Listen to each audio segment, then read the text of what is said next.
हम नकुल निराला रउआ सबके बीच में एगो नया दास्तान सुनावे जा रहल बानी।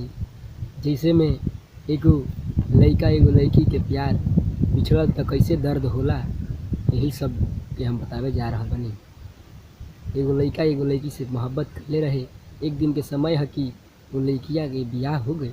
लइकवा कैसे कहता ये भाई,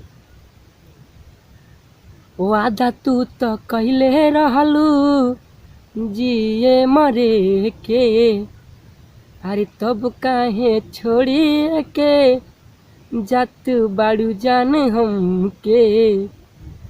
बोला कैसे जियब हम अब तोहरा बिना, रहलो न जाता ये सनम हो।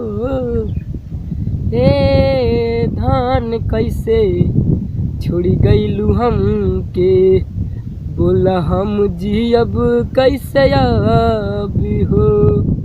ए धन छोड़ी गईलू हमके, बोला अब जियब कैसे हम हो।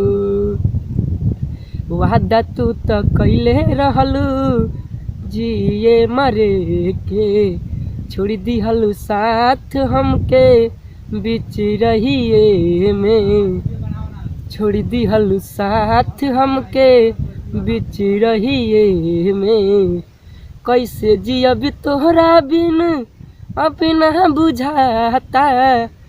इहे जुदाई सह न जाई ए हो सनम, अब कैसे जियब हम तोहरा बिन रह लो न जाता।